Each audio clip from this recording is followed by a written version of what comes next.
Ngayon po ay June 15. Alam po natin ngayon ay Father's Day.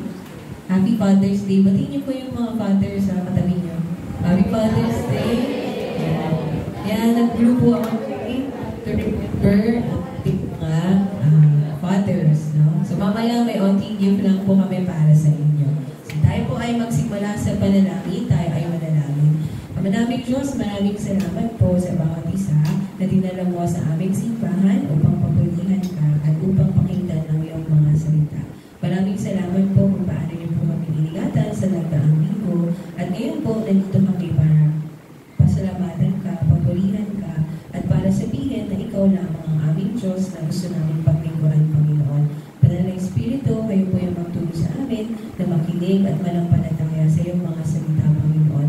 Nawa sa aming pag-uwi, matanggap namin ang iyong pagpapala at ang katotohanan mo, Panginoon, at matuto po kami na manindigan sa pangalan mo, Panginoon. Samahan po kami, ito po aming dalangin sa pangalan ni Jesus.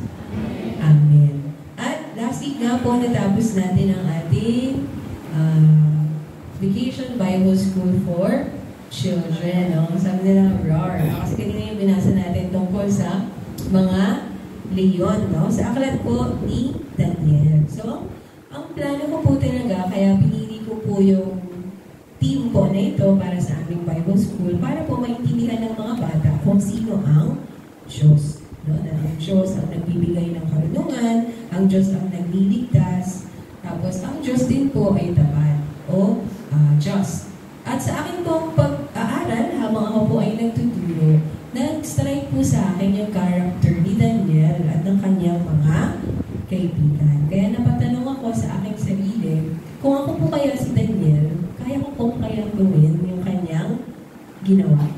Kaya ko kayang manindigan para sa Diyos. O hindi, no? So sa isip ko, ang galing ng ginawa nila, no? Hindi sila lumuhod sa mga Diyos-Diyosan, kahit sunugin sila sa apoy, hindi siya nakinig, nanalangin pa rin siya, kahit itapon siya sa kulungan ng mga leon. Iniisip ko, kaya ko kaya yun? Kayo, kaya nyo kaya yun?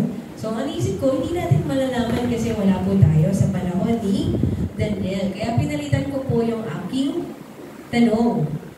Ngayon, bilang isang Kristiyano, kaya ko po kayang manindigan para sa Diyos? Kasi ang katotohanan po, no, yung kinakaharap na sitwasyon ni Daniel sa ating kwento, yung mga temptation to compromise, yung pressure, yung fear, iba lang ang itsura, pero ganun din po yung ating kinakaharap ngayon.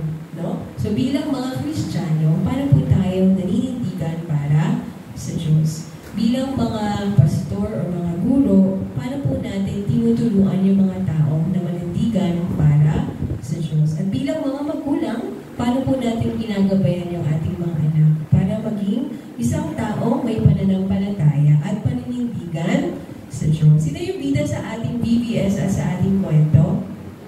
Si Daniel, no? Tingnan po natin yung kwento ni Daniel. Yan. Si Daniel at ang kanyang tatlong kaibigan. So si Daniel, sila po ay in-exile sa Babylon nung sila pa ay mga kabataan. So mga approximately daw po siya ay mga 16 years old. Sino po dito? Mga 15, 16, 17, 18. Mga kabataan, no? Bukas may pasok na. Tama, no? So, ganyang edad siya nung siya ay dinala sa Babylon at siya ay nag-serve, no? Sa mga hari, si Nebuchadnezzar, Belshazzar, at maging umabot na po siya dun sa panibagong empire, yung Medo-Persian Empire, sa panahon ni Dario. Kaya kung bibilangin po natin, siguro mahigit 70 years po yung kanyang ministry po, si Daniel. Alam niyo po, nagbago, pinalitan ang kanyang pangalan. Nagbago ang kanyang location kasi mula sa Israel, dinala siya sa Babylon. Nagbago ang kanyang kapaligiran. Alam niyo po ang hindi nagbago? Ang kanyang pananampalataya, kanyang paninindigan para sa Diyos. Isipan mo po, no, for almost 70 years, simula nang dinala siya sa Babylon, yung pananampalataya niya po ay hindi na bago. At thinking about Daniel, na-encourage po ako kasi ako po ay kumilala sa Panginoon bago ako mag-18. Kasi nag-debut po ako, alam ko, Christian na ako. So mga 17 years old po, no, nung nakilala ko si Jesus. At last week, birthday ko, binilang ko yung edad ko, dumoble na pala.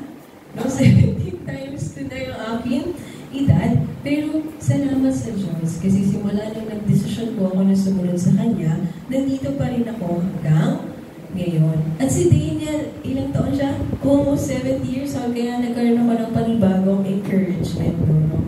Kahit 30 years pa, 60 years pa, or 100 years pa, dalangin ko na yung paninindigan ko, pananampalataya ko sa Diyos, ay hindi rin magbago katulad ni Daniel. Sana matapos ko yung race, no, na tinakda sa akin ng Panginoong Diyos. Paano kaya yung nagawa ni Daniel? Kayo ba, ganun niyo din gusto niyo gawin? Paano po kaya tayo maninindigan para sa Diyos? Alam niyo po, ang unang bagay na gusto ko pong sabihin, standing for God begins with a decision. So, ang paninindigan para sa Diyos ay nagsisimula sa paggawa ng isang decision. Magdedesisyon ka na manindigan para sa Diyos. Sabi po sa Daniel chapter 1 verse 8, "But Daniel resolved not to defile himself with the royal food." Ngunit, ipinasya ni Daniel na hindi niya dulunisan ang kanyang sarili sa pamamagitan ng pagkain ng alak at alak na kanin sa hari. So, pagdating nila sa Babylon, may mga practice sa Babylon na hindi po nila ginagawa bilang mga Israelita. No? Ito ay bawal sa kanilang kautusan. Kaya si Daniel, nagdesisyon siya. Hindi ko dulunisan ang aking sarili. Hindi ako magkakasala laban sa Diyos. Ilang taon po si Daniel? 16 years old. Isipin niyo po, isang 16 years old, marunong pong magdesisyon na manindigan para sa Diyos. Bakit po kaya? Dahil si Daniel, simula pa nung siya ay bata, itinuro na sa kanya ang salita ng Diyos. Isipin mo, wala din yung kanyang mga magulang na magtuturo sa kanya. Daniel, huwag mong gagawin yan, ha? Sa kanya mismo, sa kanyang sarili, siya po ay gumawa ng desisyon. Dahil ang salita ng Diyos ay naitanim na sa kanya simula nung siya ay bata. Dahil sa mga Hudyo po, meron po silang tinatawag na Shema. Ito po yung mabasa natin sa Deuteronomy 6:4-7. Sabi dito, "Pakinggan mo, Israel, si Yahweh na ating Diyos, ang tanging Yahweh. Ibigin mo si Yahweh ng iyong Diyos ng buong puso, buong kaluluwa, at buong lakas." So, ang practice po ng mga Hudyo, every day, twice a day, sasabihin po nila ito. "Hear, O Israel, the Lord your God, the Lord is one. Love the Lord your God with all your heart, with all your soul, and with all your strength." Simula nung bata siya hanggang maging teenager siya, everyday inaalala niyo po yung mga salitang ito. At ano pong utos ng mga magulang? Ang mga utos niya ay itanim ninyo sa inyong puso. Sabi sa verse 7, "Ituro niyo ito sa inyong mga anak. Pag-aralan niyo ito sa inyong tahanan, sa inyong paglalakbay, sa inyong pagtulog sa gabi, at sa inyong pagbangon sa umaga. Isipin niyo ang aking mga utos, ang aking mga salita." No? Siguro yung mga magulang din sila din po ang kanyang utos. Kaya bata pa lang siya, marunong siyang magdesisyon na manindigan para sa Diyos. Tayo pong mga magulang hanggang maaga po, ituro po natin sa ating mga anak ang salita ng Diyos. Dalhin po natin sila sa simbahan. Hindi po pala pag sa bahay hawak cellphone. Dapat po turuan natin silang humawak at magbasa ng Biblia. Kasi si Daniel, magkaroon siya ng desisyon dahil po, bata pa lang siya, tinuro na sa kanya ang mga salita ng Diyos. At ganoon din po tayo ngayon. Nais ng Diyos na tayo ay gumawa ng desisyon na manindigan para sa Diyos. Kasi po, pag tayo ay nanindigan para sa Diyos, pag pinili po natin gawin yung kalooban ng Diyos, pinili mo gawin yung tama sa harapan ng Diyos, bibigyan ka niya po ng kalakasan. Sabi ng ating memory verse, favorite ng ilan, 1 Corinthians 10:13. "No temptation has seized you except what is common to man. is faithful. He will not let you be tempted beyond what you can bear. Pero pag ikaw ay umarap sa pagsubok, He will give you a way out so that you can stand up under it. Bibigyan ka rin ng lakas, mapagtagumpayan kapag gumawa ka ng desisyon na ako ay susunod sa inyo. Saan po nagsisimula?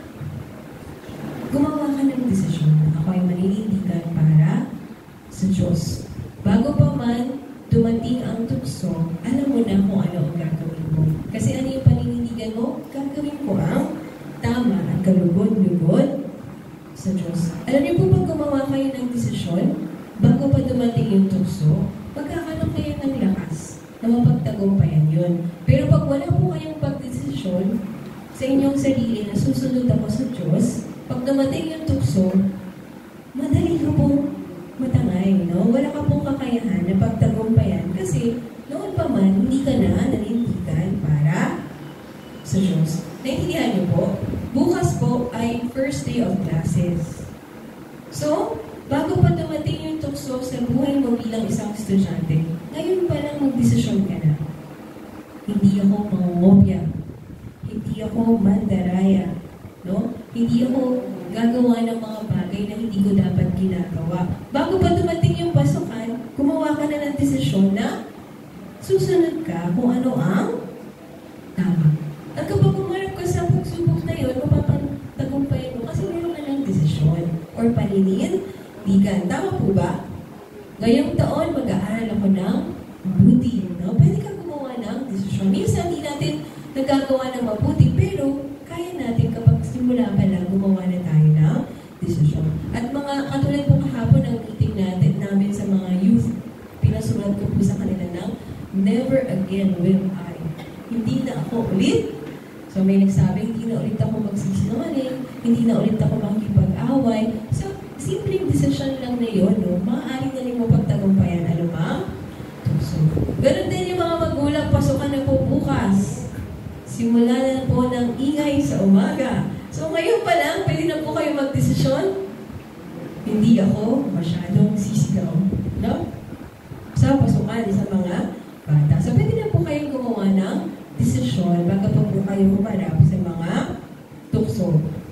Ngayong taon, hindi ako sasali sa mga Marites Club. No?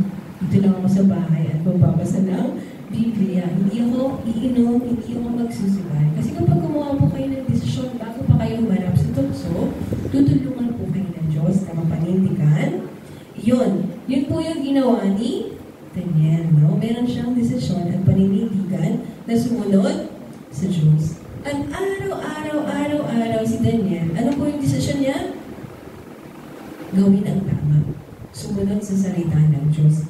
Noong Daniel chapter 1, siya po ay ilang taon? 16. At alam niyo po, pagdating natin sa Daniel chapter 6, siya na po ay 80 years old. Pero ano po makikita natin sa buhay ni Daniel? Sabi po sa chapter 6, at this, the administrator and the satraps tried to find grounds for charges against Daniel in his conduct of government affairs, but they were unable to do so.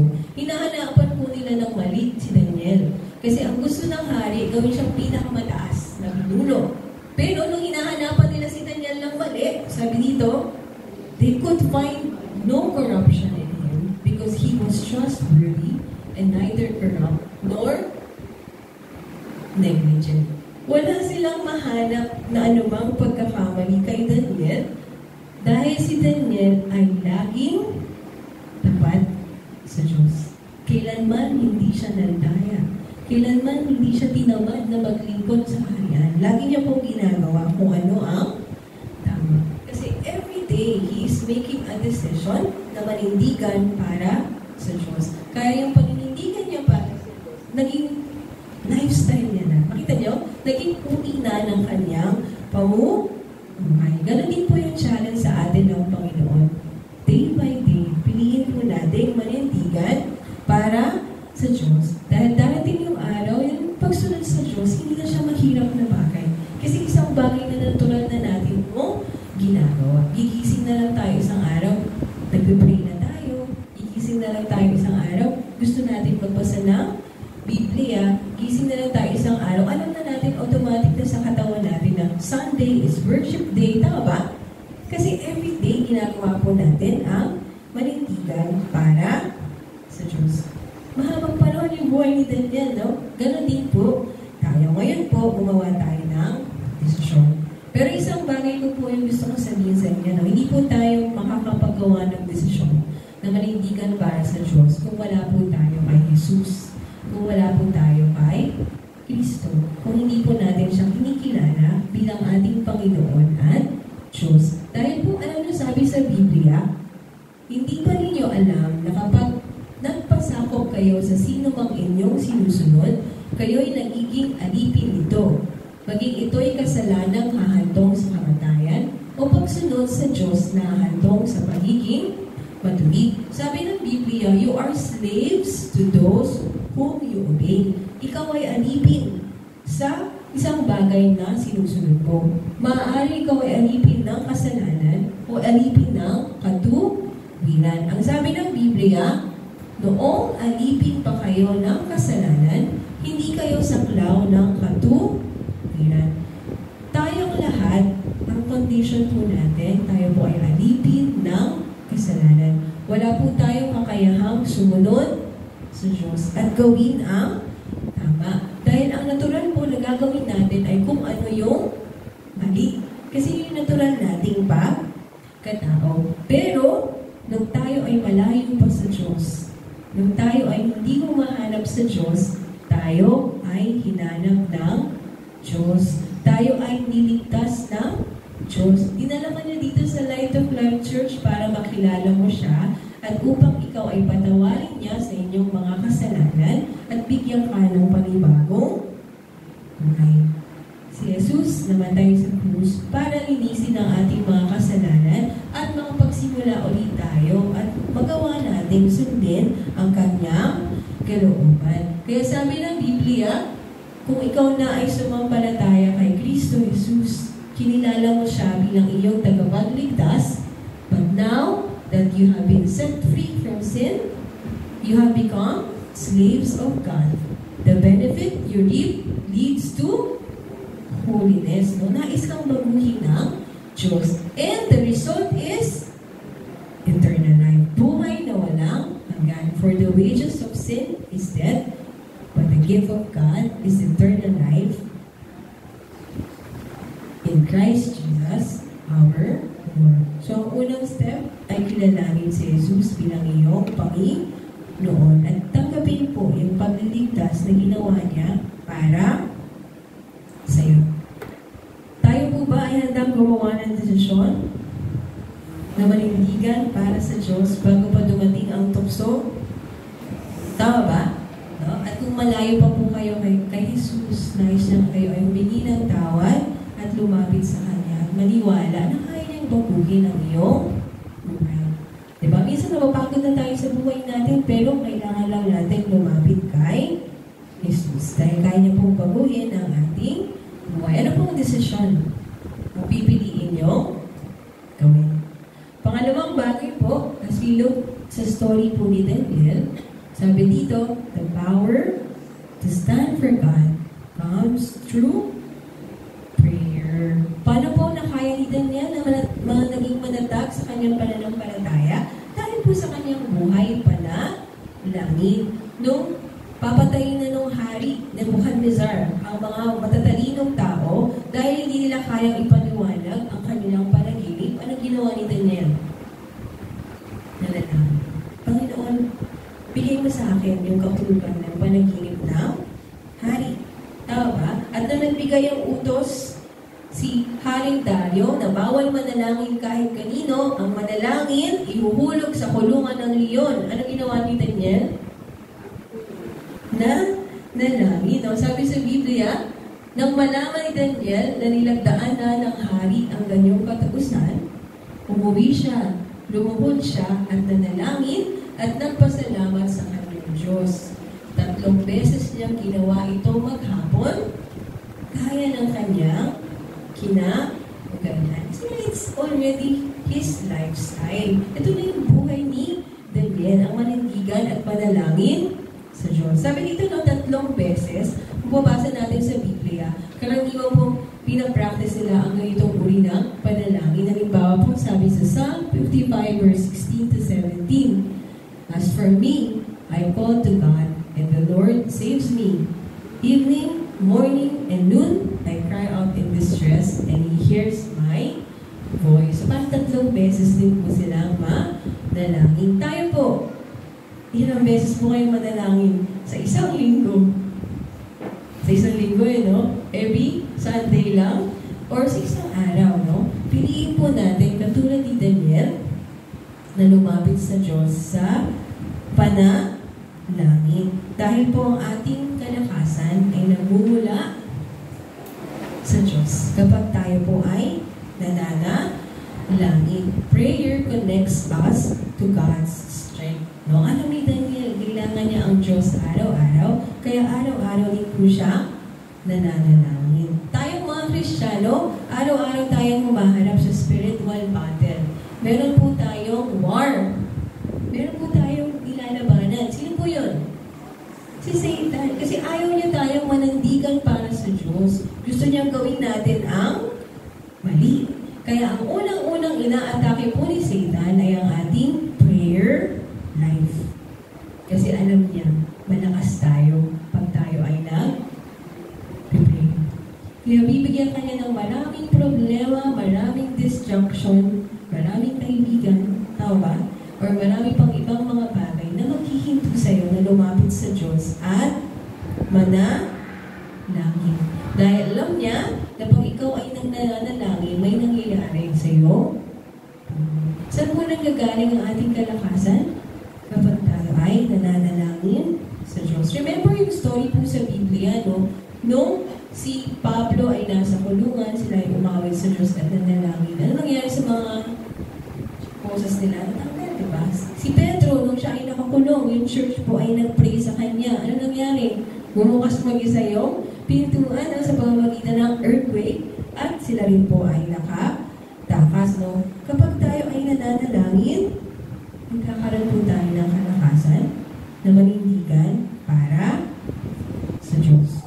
So, ako rin po, kailangan ko rin i-improve yung aking prayer life. So, ang ating pong church, open po para tayo ay manalangin. Bago mo i-share sa kaibigan mo yung problema mo, sabihin mo muna sa Diyos. Ipag-pray mo muna sa Diyos. Kahit yung galit mo, samawa ng loob sa ibang tao, ipanalangin mo sa Diyos. Sabi ng Biblia, Ephesians 6:10, bilang pagwawakas, magpakatibay kayo sa kalakasang galing sa Panginoon at sa kanyang dakilang kapangyarihan. Verse 18, basahin mo natin, manalangin kayo sa lahat ng pagkakataon, humiling at sumamo sa patnubay ng Espiritu.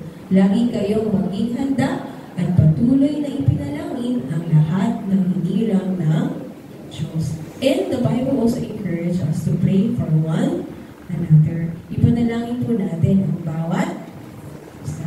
Kasi kahit siya po ay namihina, pero pinalangin natin siya, kumikilos po ang Diyos. Paano po tayo nagkakaroon ng kalakasan? When we pray. Kung kayo po ba ay mag-pray? Evening, noon, morning and noon, no?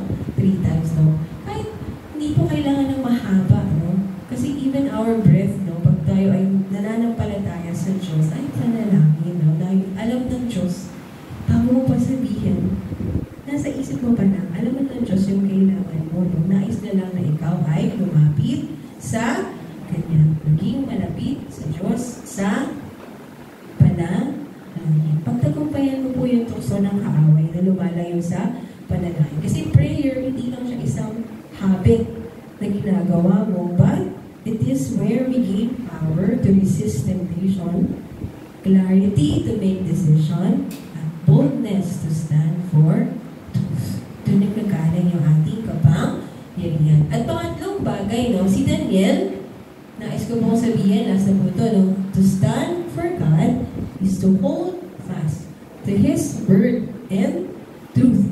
Panghawakan yung kanyang salita at panindigan ang katotohanan. At ang katotohanan po ay ang Biblia, ang salita ng Diyos. Iniisip niyo po, bakit for more than 700 70 years, for almost 70 years, paano kaya nagawa ni Daniel na manindigan para sa Diyos?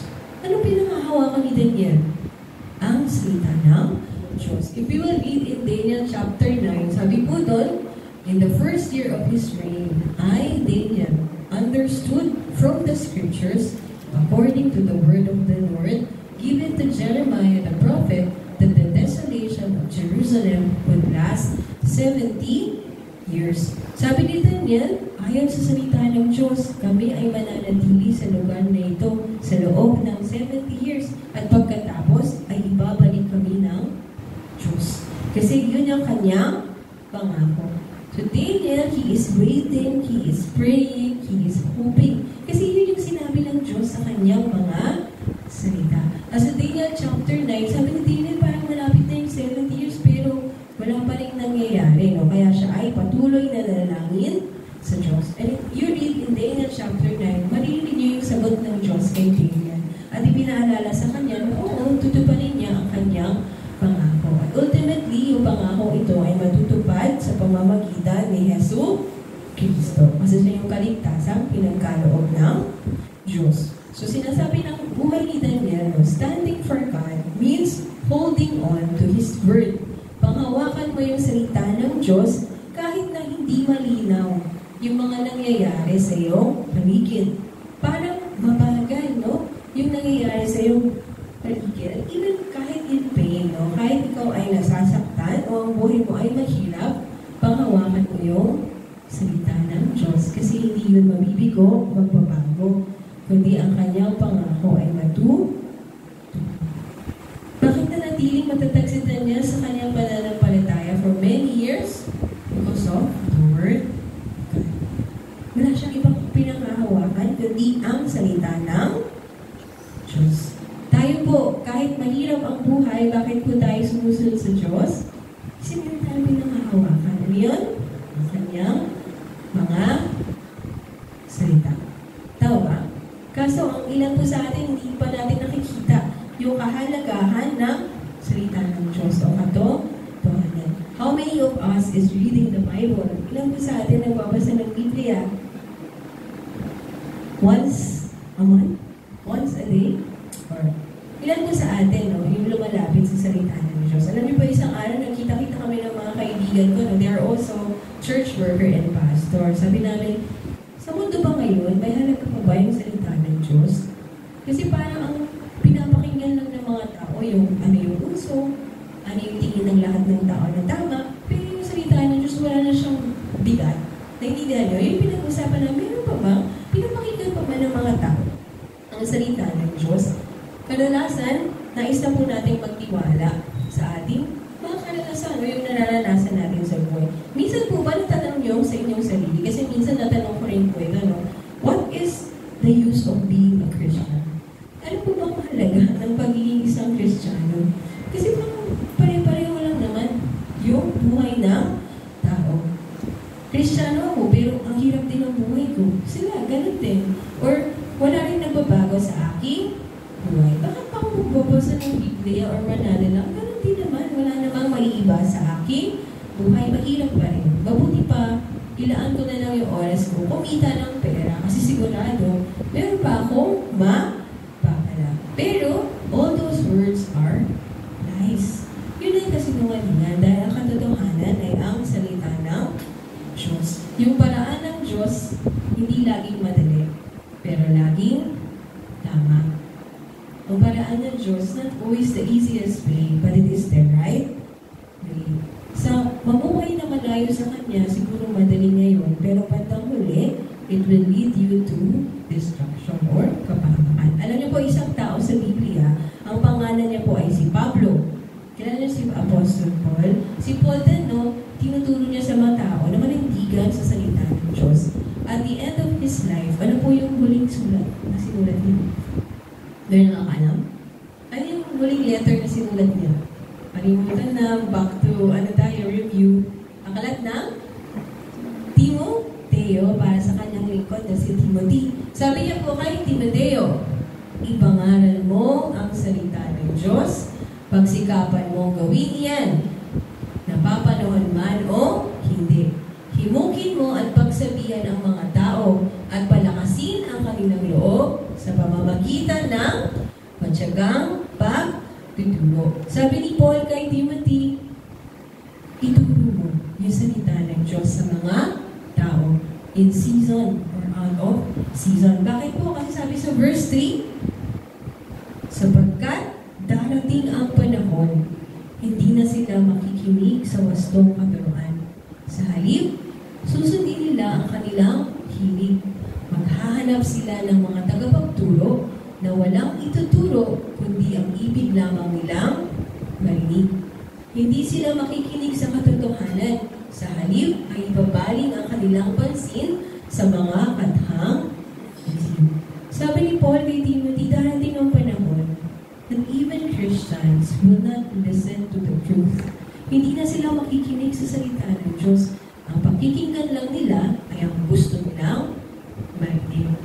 Maghahanap sila ng magtuturo sa kanila na hindi sila itatama sa kanilang kasalanan. Ang isasabihin lang sa kanila, magpapalain kayo ng Diyos kahit hindi kayo sumusunod sa Kanya. No? Na ang buhay Kristiyano ay simple at madali lang. Mag-church ka lang, mag-offering ka lang, okay na. Ituturo nila sa inyo ang mali. At naniniwala ko, even now, we have come to this point. No? Dahil maraming Kristiyano ang malayo sa katotohanan, ang malayo sa salita ng Diyos. The moment na may narinig sila na ayaw nila, madali po nilang iniiwan ang kanilang pananampalataya. Pero ano pong warning ng Diyos sa Biblia? Sabi po ng Peter, noong una, may mga huwad na propetang lumitaw sa Israel. Bakit po nasira ang bansang Israel? Because they listened to the false prophet. Ngayon naman, may darating sa gitna ninyo ng mga huwad na gulo. And now, there will be false teachers. Lihim silang magtuturo ng mga maling aral. Ang dulot ay kapahamakan. Pati ang Panginoong tumubos sa kanila ay kanilang itatakwil, kaya di magtatagal, sila ay mapapa.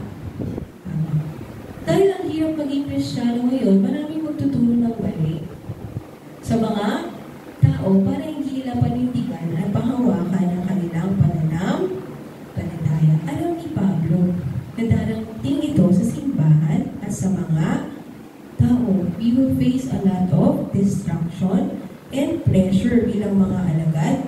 Yeah. Kaya anong sabi niya po kay Timothy? Basahin po natin in English and Tagalog.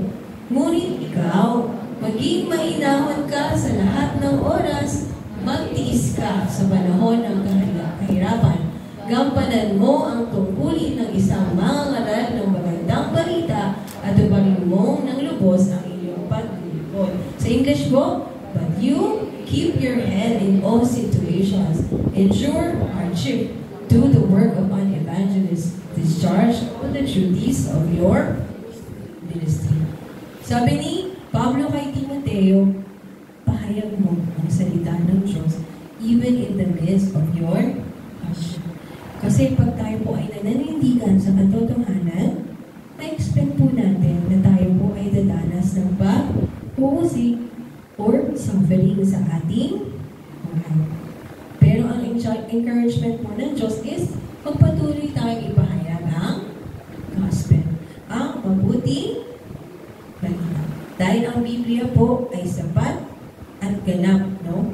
Na binigay ng Diyos para sa atin, para alamin po kung ano ang dapat nating gawin. Huwag po kayo manatili sa kasalanan or sa kasinungalingan. Lumapit po kayo sa salita ng Diyos. Read your Bible. Huwag mo isipin na Christian ka, okay lang hindi magbasa ng Biblia. Kailangan po, basahin mo ang Biblia. Ang gagawin ng kaaway, ibisi mo buhay mo para wala kang panahon sa salita ng Diyos. Mali po yun. Kailangan niyo po ng panahon sa salita ng Diyos. Kasi ano pong warning ng Biblia? Gusto ko pong isipin po ninyo yung nangyari sa Biblia. Ito po yung warning sa atin ng Biblia. Hindi pinatawad ng Diyos ang mga anghel na nagkasala. Sila'y itinapon sa impyerno kung saan sila iginapon sa kadiliman upang doon hintayin ang araw ng paghukom. Dahil sa kasalanan ng tao noong unang panahon, ginunaw ng Diyos ang daigdig sa pamamagitan ng baha.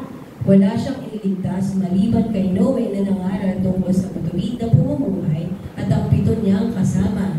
Sinumpa at tinupok ng Diyos ang lungsod ng Sodoma at Gomora upang maging babala sa masasama tungkol sa kanilang kasasapitan. Alam niyo po yung Sodom and Gomora, ito po yung lugar kung saan ang mga tao practice homosexuality, no? Yung nakipagrelasyon sa kapwa babae at lalaki, pero lahat sila ay kinunaw ng Diyos. Ngunit iniligtas ng Diyos si Lot, isang taong matuwid na lubhang napagabag ng mga kahalayang ginagawa ng masama noong panahon niya. Naghirap ang kalooban ng matuwid na taong ito sa kasamaang nasaksihan niya araw-araw habang siya ay nakatira doon. Basahin po natin yung verse 9. Kaya, alam ng Panginoon kung paano ililigtas mula sa mga pagsubok ang mga tapat sa Kanya at kung paano palulusahan ang masasama hanggang sa huling sila'y atunan. If you stand for God, makakaasa ka that God will be faithful, na ililigtas ka niya sa anumang sitwasyon. Pero kung manatili ka po sa kasalanan, makakaasa ka rin na darating ang paghahatol ng Diyos sa iyong buhay. Kaya standing for God means standing for the truth, yung katotohanan. Kasi ano po yung nangyari kay Daniel sa ating kwento? Tinapon siya sa kulungan ng mga leon, no? Pero nasaktan po ba siya? Hindi. Ligtas siya. Because he stand for God. Sabi doon, Daniel, iligtas ka ba ng Diyos na tapat mo pinaglilingkuran? Sabi ni Daniel, wala pong nangyari sa akin sapagkat ang bibig ng leon ay pinatikom ng mga anghel na isinubo sa akin ng Diyos. Ginawa niya po iyon sapagkat alam niya wala akong kasalanan. What is the meaning of the name Daniel? God is judge, no? Ang Diyos ay hukom. Sabi lang dito, no, naging totoo sa buhay ni Daniel, no? Bakit hindi po siya napahamak? Because God is the just judge. Alam niya, wala akong kasalanan. Kaya hindi niya ako inayaang mapahamak. Naligtas po si Daniel, no? Which is impossible na mangyari, no? Tingnan yung mga leon, akbay-akbay niya pa, no? Friendship niya pa yung mga leon. Dahil po, iligtas siya ng Diyos. At pagkatapos siya ay niligtas doon sa kung saan siya hinulog. Yun po yung sabi dito, no? At nung nakita ng hari ang pagliligtas kay Daniel, ano po yung inutos niya? I issue a decree that in every part of my kingdom, people must fear and reverence the God of Daniel. Kinilala po ni Haring Dario ang Diyos ni Daniel kasi nakita niya yung pagliligtas na ginawa ng Diyos para sa kanya. When we stand for God, hindi lang po natin tayo na nalindigan para sa Diyos, but we are giving Him glory. Napaparangalan po natin ang Diyos sa ating buhay. Pag yung mga tao sa paligid natin, kikilalanin yung Diyos na meron tayo. Dahil pinili natin sumunod sa Kanya. Ano po yung pinakabaon ko sa ating VBS? No? Isang bagay po yung talagang nakita ko. Sabi ko, as I stand for God, makikita ko yung sarili ko sa lugar na pinakaligtas at pinaka-dakila. Isipin nyo, anong pinakaligtas na lugar? Inside the lion's den. Anong pinakaligtas na lugar? Doon po sa bugon ng apoy. Whenever I stand for God, it becomes the safest place. When you stand for God, you stand in the safest place, held by His presence, guided by His wisdom, and strengthened by His faithfulness. Pag naninindigan po kayo na mabubuhay kayo para parangalan ng Diyos, nakatayo kayo sa pinakaligtas na lugar, even if it's inside a flooded church, kahit sa loob ng simbahan na parati pong binabaha. Tayo po ay nasa pinakaligtas na lugar. Naisip niyo po ba yan? Kahit wala ka pa sa malayo, no? Kahit you're living in a home with a difficult partner, wife or husband, pero pag nananindigan ka para sa Diyos, ikaw ay ligtas, no? Iingatan ka ng Diyos. Even if you're living in a home kung saan po kayo laging sinasaktan ng mga taong kasama ninyo, pero pag nanindigan kayo sa Diyos, maasahan nyo na kayo ay nasa ligtas na lugar dahil iingatan po kayo ng Diyos. Sabi po ng Psalm 23 verse 4, even though I walk to the valley of the shadows of death, I will fear no evil, for you are with me. Kasama po natin ang Diyos. Kung nasaan yung kanyang presensya, sa kanya po tayo ay ligtas. So, ano pong step 1? Make a decision to stand for God. Stand for God in prayer and stand for God in the truth. No? Yung kanyang mga salita, and He will give you strength. Sige po, tayo po ay manalangin. No? Pwede po bang ipag-pray na tulungan ka ng Diyos na gumawa ng desisyon na manandigan sa iyong pananaw para tayo po ay manalangin.